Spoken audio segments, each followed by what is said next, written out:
Hello friends, आप लोग देख रहे हैं अपना YouTube channel mathematics and analysis. आज की क्लास में हम लोग संख्या पद्धति यानी नंबर सिस्टम पर बातचीत करेंगे। उसको समझेंगे जो क्या नंबर सिस्टम क्या होता है। तो पिछली क्लासेस में हम लोगों ने सिलेबस के बारे में जानकारी लिए थे और आज हम लोग नंबर सिस्टम को डिटेल से पढ़ने के लिए जा रहे हैं। चलिए, सबसे पहले जान लेते हैं नंबर सिस्टम, यानी इसको बोलते हैं हिंदी में हम लोग संख्या पद्धति बोलते हैं। तो संख्या, किसी भी संख्या को लिखने के लिए उसे हमें डिजिट की जरूरत पड़ता है, अंकों की सहारा लेना पड़ता है।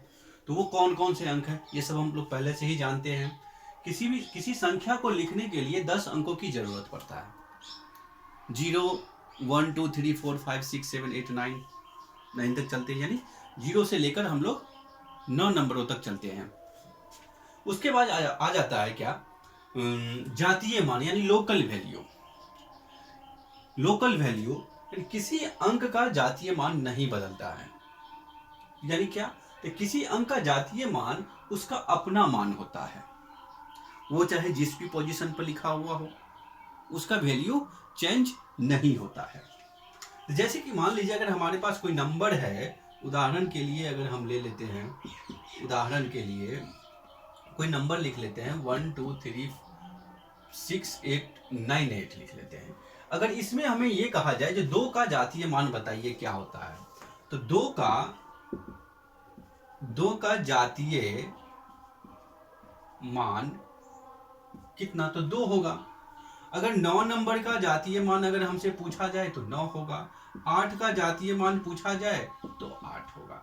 इसी प्रकार से सभी नंबर का अपना जातीय मान खुद होगा, वो जिस पोजीशन पर अगर लिखा हुआ है। उसके बाद आ जाता है क्या, अंकों का स्थानीय मान, यानी कोई नंबर किस स्थान पे लिखा हुआ है उसका अपना पोजीशन।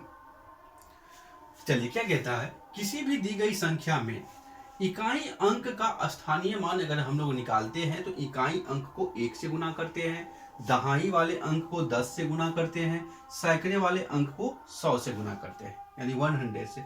इसके बाद नीचे जो आ जाता है वो होगा हजार के अंक का। हजार के अंक का कितना से, तो 1000 से। 10,000 के अंक को 10,000 से। लाख वाले अंक को लाख से मल्टीप्लाइड करेंगे, 10 लाख वाले को 10 लाख से मल्टीप्लाइड करेंगे। इसी प्रकार से ये आगे बढ़ते हुए चलेगा। तो एक हम उदाहरण यहाँ पर पहले से दे रखे हैं।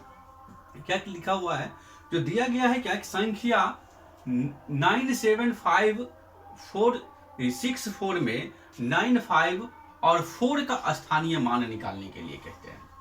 तो अगर हम यहाँ पर 9 का स्थानीय मान ज्ञात करेंगे तो कितना होगा, तो 9 ज्ञात कीजिए। देखिए, इकाई दहाई सैकड़ा हजार 10,000। 10,000 के पास मेरा क्या लिखा हुआ है, तो 9 लिखा हुआ है। तो इसको हम 10,000 से गुना करेंगे, 10,000 से गुना करेंगे और ये हो गया किसका, तो 9 का स्थानीय मान हो गया, जिसको हम लोग प्लेस वैल्यू भी बोल देते हैं, प्लेस वैल्यू भी बोलते हैं। उसके बाद हमसे पूछ रहा है क्या, 5 का स्थानीय मान पता कीजिए। तो 5 का स्थानीय मान कितना, तो 5 सबसे पहले ये पता करेंगे जो 5 किस पोजीशन पे लिखा हुआ है। इकाई के अंक पे लिखा हुआ है, ये दहाई के अंक पे लिखा है, या सैकड़े वाले पे लिखा हुआ है, या फिर हजार वाले पे लिखा हुआ है। यानी जिस पोजीशन पर लिखा होगा उसी उतना से ही हम उसको मल्टीप्लाइड करते हैं। तो चलिए यहाँ पर इकाई दहाई सैकड़ा, सैकड़े वाले पोजीशन पर मेरा 5 लिखा हुआ है, तो इसको हम 100 से मल्टीप्लाइड करेंगे तो 500 हो जाएगा। उसके बाद आगे नंबर आता है 4 डिजिट। तो 4 का भी अगर हम स्थानीय मान निकालते हैं तो कितना हो जाएगा, 4 मेरा जो इकाई के पोजीशन पर है, तो जैसा कि बताया गया जो 4 के लिए इकाई के लिए हम 1 से मल्टीप्लाइड करेंगे तो ये मेरा 4 होगा। इसी को हम लोग बोलते हैं स्थानीय मान, और इसी प्रकार से निकाले जाते हैं।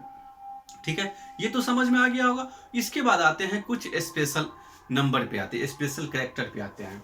तो उसमें क्या है, सम संख्या। तो सम संख्या तो सभी को पता है ना क्या होता है सम संख्या, और इसको हम क्या बोलते हैं और कैसे पहचानते हैं।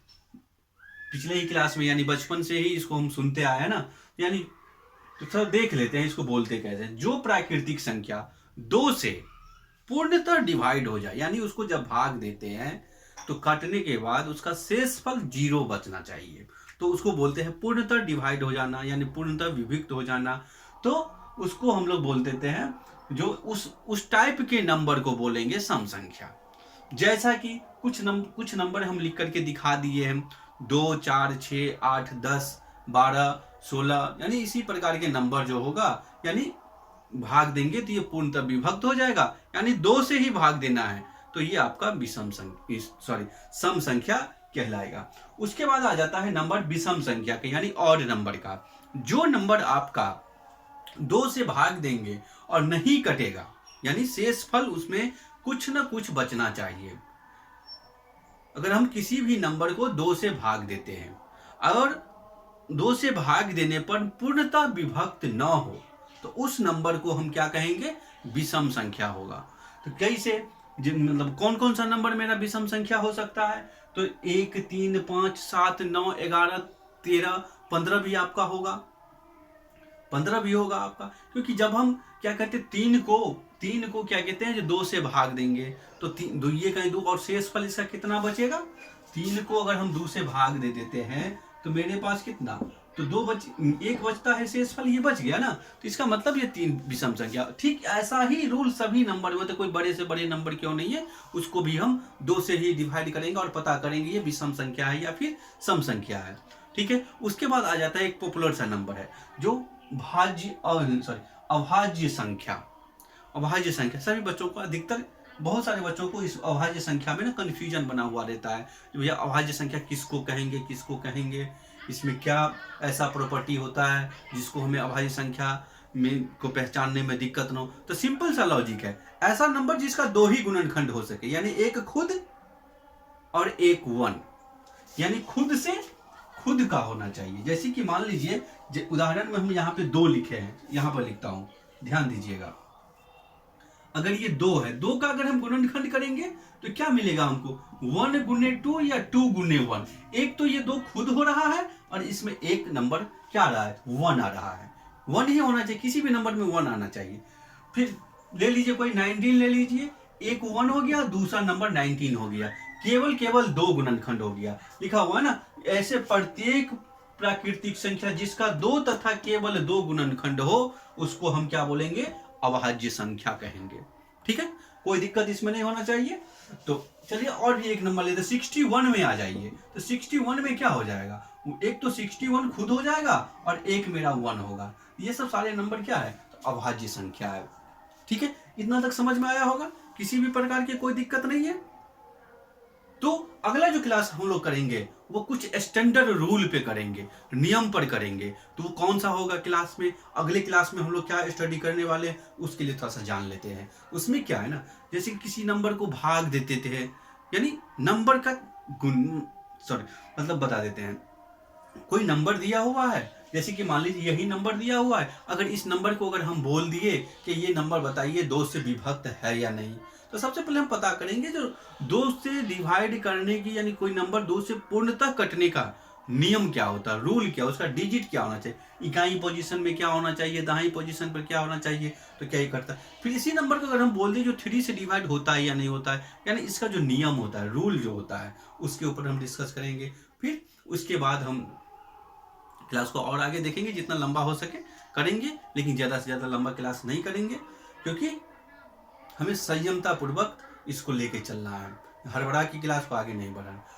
चलिए दोस्तों, तो अब हम आपको अपने लिए कुछ शेयर करना चाहते हैं। वीडियो बनाने में बहुत सारे मेहनत लगते हैं और ढेरों सारे प्रैक्टिस के बाद हम लोग यहाँ तक आते हैं। तो मेरे चैनल को सब्सक्राइब कीजिए, दोस्तों के साथ शेयर कीजिए, लाइक कीजिए। इसके लिए कोई पैसा नहीं देना पड़ता है। तो हम लोग ईमानदारी के साथ उम्मीद रखते हैं जो आप लोग चैनल को लाइक, सब्सक्राइब, शेयर जरूर करिएगा और अपने दोस्तों के साथ भी शेयर कीजिएगा। तब तक के लिए हमको दीजिए विदा। धन्यवाद।